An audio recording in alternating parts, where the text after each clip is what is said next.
Airport లో 3 hours late అయింది. హ్మ్. లేట్ అయితే ఫుడ్ వాడే టోకెన్ ఇచ్చారనమాట. అది. అవును. తీసుకోమని. హ్మ్. ఇది ప్రొవైడ్ హ్మ్. చేస్తారు. ప్రైవేటోళ్ళు హ్మ్. అలాగా బాధ్యత తీసుకోవట్ల. వాస్తవంగా మన అది. రూల్ ప్రకారం ఏం చేయాలా? అసలు దాని మీద కేసులు పెట్టాలా? అవును. ప్రతి హ్మ్. ప్రయాణికుడికి భోజనం హ్మ్. ఏర్పాటు చేయాలా? అవును. దానికి సంబంధించింది మెయిన్ సమస్య ఎక్కడ చిక్కుబడిపోయారంటే, ఓ పక్కనేమో క్యాన్సిల్ అవుతుంది. మరో పక్కన హ్మ్. బుకింగ్ నడుస్తుంది. అది. ఎట్ట హ్మ్. చేశాడాడు? పచ్చి మోసగాడు హ్మ్. కాపోతే.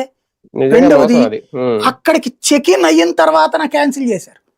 చెక్ ఇన్ అది. అయ్యాక నా హ్మ్. సరుకేమో సామాన్యం లోపలికెళ్ళిపోయింది luggage. Flight boarding cancel pass అంటాడు. తీసుకునే ముందు క్యాన్సిలే. అవును. హ్మ్. ఆ! బోర్డింగ్ హ్మ్. పాస్ కూడా ఇచ్చేశారు. ఇచ్చేసారు. అవును. ఇచ్చి చెక్ హ్మ్. ఇన్ కూడా అయిపోయాం లోపలికి.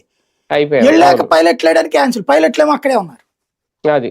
హ్మ్. దానివల్ల ఏమైంది? నా సామానేమో ఫ్లైట్‌లో ఉంది. పోనీ అది తిరిగి ఇప్పించండిరా హ్మ్. అంటే ఇప్పించలా. హ్మ్. అది విసిగించారు. అవును. ఓ రకంగా గందరగోళం కావాలని సృష్టించారు ఈళ్ళు.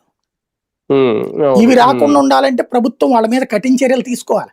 నా దృష్టిలో అయితే అది. ఆడిని అవును. తీసుకెళ్ళి బొక్కలో దోయాల. హ్మ్. ఎందుకంటే సీఈఓనా? ఇన్ని హ్మ్. లక్షల మంది ప్రయాణికులను ఇబ్బంది పెట్టినటువంటి నెట్టనిస్తారు బయట. అదే అది గదా! ఫెయిల్యూర్ ఓ హ్మ్. రకంగా. సార్ రైల్వేలో లోకో పైలట్‌ల విషయంలో కూడా ఈ పరిస్థితి ఉందంట గదా! కొంతవరకు అక్కడ కూడా వాళ్ళు కూడా పోరుబాటుకు సిద్ధం అవుతున్నారని. అయి మామూలుగా ఇప్పుడు కావాలని కాసేపు హడావిడి చేస్తారండి. పైలట్‌లు ఇప్పుడు మళ్ళీ కొత్త హ్మ్. రిక్రూట్‌మెంట్ జరుగుతానే ఉన్నాయి గదా!